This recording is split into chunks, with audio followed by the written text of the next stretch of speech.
जाता है श्री कृष्ण को रण छोड़।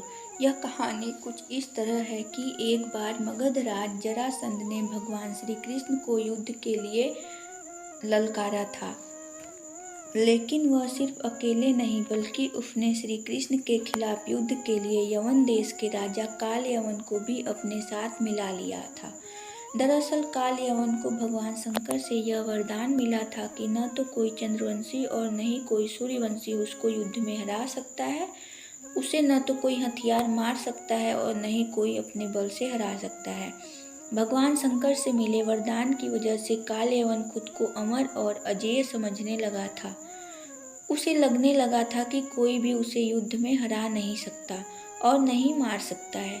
जरासंध के कहने पर काल यवन ने अपनी सेना के साथ मथुरा पर आक्रमण कर दिया।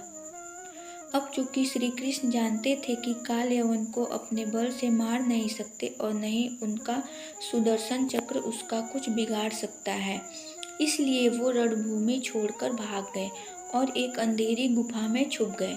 श्री कृष्ण जिस गुफा में जाकर छुपे हुए थे उसमें पहले से ही इक्ष्वाकुक नरेश मांधाता के पुत्र और दक्षिण कोसल के राजा मुचकुंद गहरी नींद में सोए हुए थे। दरअसल उन्होंने असुरों से युद्ध कर देवताओं को जीत दिलाई थी। लगातार कई दिनों तक युद्ध करने की वजह से वह थक गए थे, इसलिए भगवान इंद्र ने उनसे सोने का आग्रह किया और एक वरदान भी दिया, जिसके मुताबिक जो कोई भी उन्हें नींद से जगाएगा वह जलकर भस्म हो जाएगा।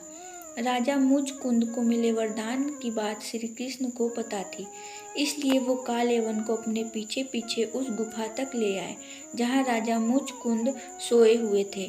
श्री कृष्ण ने काल यवन को भ्रमित करने के लिए अपना पीताम्बर राजा मुचकुंद के ऊपर डाल दिया।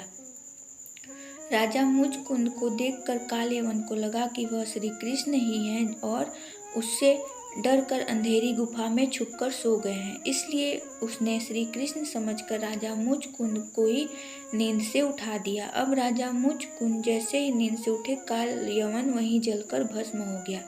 असल में यह भगवान श्री कृष्ण की ही एक लीला थी। उन्होंने महाभारत के युद्ध में गीता का उपदेश देते हुए कहा भी था कि सृष्टि में जो कुछ भी होता है उनकी इच्छा से होता है, तो जाहिर है कि काल यवन का अंत भी उनकी इच्छा से हुआ था।